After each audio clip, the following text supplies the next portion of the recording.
Scorching Buenos Aires. A group of young women are having fun on a yacht. The girls go up to the deck to discuss their weekend plans, but their conversation is interrupted by an unusual phenomenon for such a hot country. The northern lights appear in the night sky. Juan and his friends sit down at the table, deal out a deck of cards, and start playing. In the middle of the party, there's a knock on the window. Vicente delivers a bottle of whiskey to make the men's game even more exciting. Suddenly, the power goes out. Not just in the room, but all over the world. Incidentally, in the real world, Spain loses power at the same time. But that's not the only problem. Ana, the hostess, sees through the window how Vicente collapses right in the street and stops breathing. The men rush to the window and see their friend's body and white snowflakes falling. Snow that has never fallen in Buenos Aires before, especially not in summer. It becomes clear to everyone that something is wrong with the snow. Ana asks the men to seal up every crack in the house to keep the snow from getting inside. Everyone follows her instructions, except for Russo. He's afraid that his wife and children, who stayed home, might be in danger. He covers himself with a jacket and, despite his friend's pleas, steps outside. Everyone runs to the window, hoping his plan will work and he'll make it. But Russo collapses to the ground and dies instantly. Tension in the house rises. No one understands what's happening outside or how they're supposed to get back to their homes. Suddenly, a knock at the back door breaks the silence. On the other side is a young woman asking for help, saying she's freezing. It turns out she's a delivery girl who brought the whiskey. Her bike broke down, which is why she got delayed, and she only survived thanks to a waterproof sheet she wrapped herself in. Noticing this, the men decide to take a risk and head to the garage. They take Vicente's keys from his study and try to start the cars to get home, but all the vehicles turn out to be broken. The friends help Juan make a protective suit. They cover his body with waterproof clothing and give him a gas mask. Everyone freezes in fear, watching as Juan steps into the snow. But luck is on his side. The suit protects him, and he signals to his friends that everything is okay. In the house where Juan's ex-wife and daughter live, the snowfall caught everyone off guard too. A building meeting was abruptly interrupted by a car crashing into the glass entrance door. Juan continues his journey through a city where thousands have already died. At some point, he thinks he hears someone whistling, but when he looks back, he realizes the sound is coming from an electrician who had been working on a utility pole at the moment the apocalypse began. Morning comes, but the snow keeps falling. Ana notices that her husband hasn't slept at all, and to cheer him up, she decides to make him some tea. A debate breaks out in the house over water. Everyone is afraid to drink it, worried it may be contaminated by the snow or bacteria from the dead bodies. But the bottled water supply won't last long either. There are only a few liters left in the cabinet, and they need to ration it. Ana realizes they'll need to go to the store, but they'll have to wait for Juan to return and use the gas mask. Meanwhile, Juan hears the whistle again, and this time he sees a person. But the man is too afraid to make contact, so he finds cover to avoid the stranger. While Juan searches for a shortcut, his friends are boarding up the windows back at the house. They fear looters might come and put everyone in danger. As he follows the railroad tracks, Juan finds a train. There are many bodies around it, but one of the cars still has survivors begging for help. Juan starts to panic. He doesn't know what to do for the injured people, pleading not to be left behind. All he can do is hand them a bottle of water and promise to bring help. New problems arise at the house. Due to the power outage, the gas goes out too, and soon the house will begin to freeze. Everyone grows anxious, but Alfredo finds a way to save them. He creates a homemade mask that will allow him to reach a police station and get more gas masks. At last, Juan reaches his ex-wife's building. On the stairs, he finds many bodies. Those who survived are praying and pay no attention to the visitor. In the apartment, Juan meets a stranger, but Elena, his ex-wife, explains that she sent the man. She confesses that Clara is not with her and they must go find her. Elena kicks out the neighbors so she can discuss their daughter's disappearance with Juan. But the others don't care about their family drama. They want to know how Juan managed to walk outside and survive. They report this to Charlie, the group's leader, who is checking other apartments and finds one of the neighbors dead. Juan and Elena argue and blame each other, but Juan urges his ex-wife to calm down and promises to find their daughter. He plans to go to the school and get the address of the friend Clara went to visit. As Juan exits the apartment, a crowd of neighbors surrounds him, eager to know how he survived. Charlie demands that Juan give him the gas mask, but if he does, he won't be able to search for his daughter. Juan is forced to draw a gun to protect himself and his wife. A shootout breaks out in the hallway, and a group of angry people chases Juan to take the gas mask by force. None of his friends agrees to help the fugitives, so they have to run.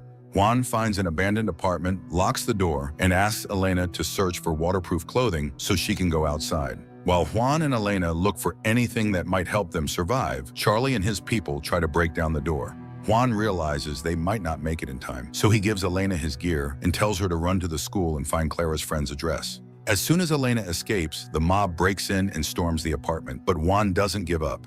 He puts a plastic bag over his head for protection from the toxic air and breaks a window. The attackers are forced to retreat to avoid dying. This gives Juan a few seconds, and he jumps out the window, but his strength quickly fades. There's not enough oxygen in the bag, and he collapses, risking death from the snow. Juan loses consciousness and thinks his life is over, but when he opens his eyes, he sees his friends and Elena nearby. They manage to escape the house, get more gas masks, and find a working car, just in time to rescue him. The group drives Juan to safety, but none of them notices the fiery meteors falling from the sky to the earth. Juan and Elena are brought back to the house by their friends so they can decide what to do next. Juan asks to take the car so he can go search for his daughter, but Alfredo, the owner of the house, refuses, reminding him that they need to take care of themselves first. Looking out the window, the residents notice a stranger approaching, following the tire tracks left by the car. The men go down to the garage to meet the visitor and find out why he's come. The man in the mask turns out to be Benito, the owner of a hardware store. He tells them that there's another camp not far from here, and the people there need help and supplies. Alfredo once again refuses to assist, but while he's talking to Benito, one of the house residents decides to deceive everyone and steal the car. Unfortunately, the thief doesn't get far. He notices the flaming meteors, and while staring at them, crashes into a store window. Juan and Elena also leave their friends and go to search for their daughter. By now, night is falling and a blizzard begins, so they try to find a car to reach their destination faster. They find a vehicle and try to start it, but just then a looter's car appears nearby and the couple has to hide to avoid being their next victims. This time, Juan and Elena manage to escape, but looting is on the rise across the city. Alfredo watches crowds of raiders rampaging through the streets and fears his home may be next. Juan asks his wife to check the secretary's office and find the address of the friend Clara went to. Meanwhile, he plans to check the garage for a working vehicle. Inga, the delivery girl, blames herself for going to work instead of her brother. She believes she took away his only chance at survival. To distract her, Alfredo leaves her on lookout duty and goes with one of the others to a nearby supermarket for supplies. Juan finds a working car and drives it to the school to pick up Elena. But at that moment, the woman hears strange noises and, trying to find the source, ends up in the school restroom. There, Elena finds a boy locked inside by local bullies. He doesn't realize that they inadvertently saved his life, but Juan is forced to harshly explain it to him. Pablo, the boy, doesn't believe the strange man and runs off. But when he sees his friends' bodies through the window, he stops and finally listens to Juan. Alfredo realizes the garage needs to be reinforced before they store food there. Otherwise, the looters will find it and destroy the last survivors for resources. To carry out the plan, the men stop by a fire station in search of tools, but there they run into Benito and his crew, who are still resentful toward Alfredo. Benito tells his old friend that they have a plan to protect the city. If Alfredo wants to be a part of it, he'll have to cooperate and let people into his garage. Elena and Juan arrive at Clara's friend's house, but it turns out Pablo lied. He gave his own address just to get back home. Sadly, his entire family is dead, and Elena has to hold him back so he doesn't join them. Alfredo tells his wife about Benito's plan, and Anna convinces him that joining forces with others is their best option. Moreover, Alfredo manages to contact people from Argentina and learns that the toxic snow isn't limited to their area. It's falling across the entire continent. Elena takes Pablo with her, but the boy develops a fever. Juan has to drive his wife and the boy to a pharmacy to find medicine and save the teen, but another woman shows up. She's in labor. Despite her husband's objections, Elena lets the woman in, and it turns out to be a mistake. Along with her, looters storm the place, steal Juan's car keys, and lock him and Elena inside. Once the looters leave, Juan asks Pablo to unlock the door. The boy doesn't listen to the man, but obeys when Elena asks him. Alfredo climbs onto the roof to adjust the antenna and catch a signal, but when he tries to match the map to the compass, he discovers that none of the compasses work anymore. Juan, Elena, and Pablo escape from the pharmacy and continue their search for Clara. On the way, they spot a car, but when Juan sees a family with a child nearby, he decides not to steal it. The road leads Juan back to the train where he'd previously seen survivors, but this time the train car is empty. The only thing left is a message written on the window. Juan brings his wife and the boy back to Alfredo's house to treat Pablo and recover their strength. There, he learns that all his friends are planning to flee the city and escape to an island. Alfredo tells Juan that the Earth's magnetic field has collapsed. He's convinced that it's the end for all of them. And if Clara died in the snow, she might actually be the lucky one. A fight breaks out between the two men, and Juan realizes their paths are about to diverge for good. While they argue, a young couple is enjoying a romantic moment. The boy decides to refill the gas canisters to continue their journey, but he hears a rustle and goes to check it out. In the next second, terror freezes in his eyes as something mysterious destroys him, and then his girlfriend, along with their car. Juan's friends are preparing to leave the city, completely unconcerned with his troubles. Still, Elena decides to help. She remembers there's an old phone book in the trash bin, and they can use it to find Clara's friend's address. At the same time, Alfredo heads to the supermarket for another supply run. He contacts Inga to check on the house and finds out Juan is gone again. He's left to search for his daughter. Ashamed, Alfredo decides to go help his friend. He admits he's not ready to betray a 40-year friendship over a damn snowstorm. On the way, Alfredo explains to Juan why he wanted to escape to the island. In his opinion, if Earth's poles have shut down, there's no hope for survival, but it might still be worth trying to hide on the island. More questions arise when the men discover a pile of abandoned cars under a bridge. They get out to examine the anomaly more closely, but just then, military vehicles appear and order them to leave the restricted area. Juan tells his friend to head back home while he follows the soldiers to learn what's being kept from civilians. But Alfredo's curiosity won't let him go. He decides to stay with Juan.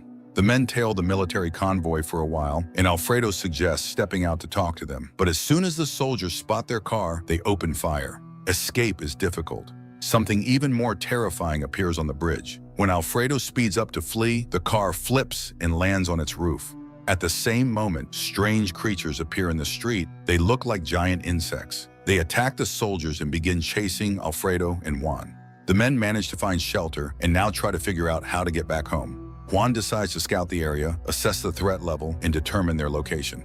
They spot a rifle left behind by the soldiers. Now they have a weapon, but when they see a giant bug with a human wrapped in a cocoon, it becomes clear the rifle won't be much use. For some reason, Juan opens fire and kills one of the bugs, but then hundreds more appear, putting the men in danger. Suddenly, someone appears behind them, motioning for Juan and Alfredo to follow him to safety. The strangers throw Molotov cocktails at the insects to buy time. The mysterious man leads the two into a church, but the bugs find their way in too.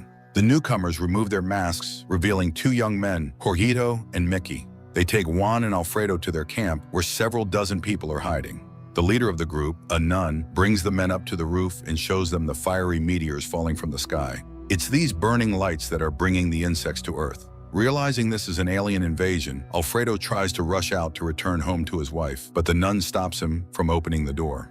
Night falls, but no one dares to sleep. Everyone fears the insects will break into the church, and Juan fears he'll never find his daughter. In secret, Juan sneaks outside and is horrified by what he sees. Thousands of bugs. He realizes the people inside won't hold out for long and returns to lead them to safety. The group comes up with makeshift protective clothing that will allow them to run to a nearby vehicle. Only one old man chooses to stay behind. He refuses to abandon his frail wife. Under the cover of night, the group leaves the church and tries to move through the streets unnoticed. Their first shelter is an overturned bus. While most hide inside, the men discover a concealed tunnel in the wall that could help them reach the other side. A baby in the bus starts crying, drawing the insects' attention. They surround the bus and prepare to attack, but the man who stayed behind rings the church bell to distract the monsters. As the escapees move through the tunnel, the old man and his wife smoke one last cigarette and give their lives, destroying the church along with the aliens. Juan's team finds a working vehicle, and while everyone climbs into the truck bed, Juan has to shoot at the insects. At the last second, the hero jumps into the truck, and as they drive away, he sees the church burning in the distance.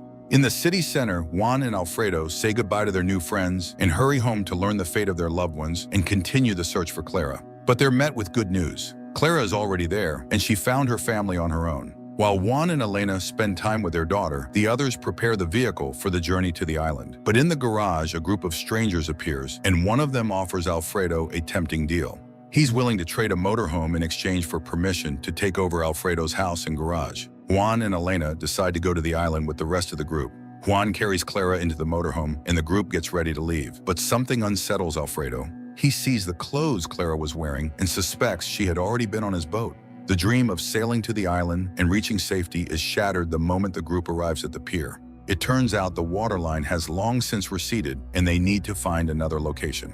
To rest and come up with a new plan, the group stops at a surviving shopping mall. There, Juan meets friends from the church, and they kindly invite the newcomers to stay. As everyone begins to relax, Clara suddenly has a seizure. Nothing like this had ever happened to her before, and Juan suspects it may be connected to the wound on her head. Meanwhile, Alfredo finds proof that the girl had indeed been on his boat, but Clara herself doesn't remember it. In the morning, Juan hears people shouting and follows the crowd outside. The snowfall has stopped, the sky is bright, and no one is dying from exposure without a mask. Pablo is the first to step onto the snow, and when nothing happens to him, the others follow. Only one person is missing from the crowd, Lucas, one of Alfredo's friends. While the men search for him, a gang of armed attackers storms the shopping mall. To save his friends, Juan bravely walks out to confront the killers and takes them down one by one. Lucas reappears with the military, but he can't explain exactly how he ran into them. Juan finds this suspicious, but he chooses to trust them and hands over an injured man who was hurt during the shootout. The others leave with the military as well, and upon seeing that the river still holds water, the group regains hope of reaching the island. None of them realize that the city is still crawling with bugs, but not everyone is in danger from them. Juan, like the rest of his friends, now lives on a military base where they're being trained to fight the bugs so the city can return to normal life. One day, the base commander calls Alfredo in and asks him to repair an old radio. It could be their only way to contact the outside world. Even with time, Juan can't stop thinking about the woman who opened fire in the shopping mall. He recognized her by her pendant. Shortly before the catastrophe, they had met by chance in a store, and she hadn't seemed like a criminal at all. More trucks arrive at the military base, bringing in survivors. Alfredo spots his old neighbor, Roberto. He rushes to him, hoping to hear the house survived, but Roberto acts strangely and says that no one else made it out alive. Juan insists they should leave and head to the island, just like they planned. But the others disagree. They believe the base is the only safe place left. That night, two strangers approach Juan and ask him to convince Alfredo to leave the base with them. They plan to hijack a locomotive that could be useful to the military. The very next day, the group manages to pull off their plan. They get the locomotive onto the city tracks and head straight toward the bug nest to break through the debris dividing the city in two. The impact scatters cars and monsters, clearing the way. The mission group celebrates as they make it back into the city, but the final leg of the journey has to be done on foot. The rails were destroyed by someone or something. The group finds an abandoned military aircraft, but there are no survivors on board. What's more, they don't see any bugs, as if they never existed in this part of town. But the biggest surprise comes when they encounter a crowd of unknown people behaving oddly. Using the radio Alfredo repaired, the base manages to connect with the outside world and learns that there are other survivors. But the joy is short-lived. When the heroes go up to the roof, they see a strange glow in the distance, and it doesn't look promising. Juan asks the commander to send people to investigate, but the request is denied. It's too dangerous, especially since the team that found the plane hasn't returned yet. To pass the time, Juan and his friends decide to play cards, just like in the good old days. But this time, something bizarre happens. Lucas, unable to handle losing, stabs his best friend with a knife. While Alfredo helps the wounded man, Juan chases after Lucas. He follows him up to the roof, but can't talk him down. Lucas babbles nonsense, then jumps. Juan and Alfredo can't retrieve the body. Hundreds of armed people suddenly appear on the base, looking like zombies. The men are forced to carry their injured friend and run to the locomotive, jumping aboard just seconds before the zombified horde reaches them. On the way, Juan decides to jump off the train to search for the rest of the group. Together with his partner, he moves carefully, sneaking toward the source of gunfire. The men find a military base that looks almost identical to theirs. But here the people are working with the bugs, and they all look like zombies. Thousands of civilians are training and marching in formation, obeying the aliens' commands. Among them is Clara, Juan's daughter. Leading them is a strange creature radiating a blue glow. This being is the true enemy.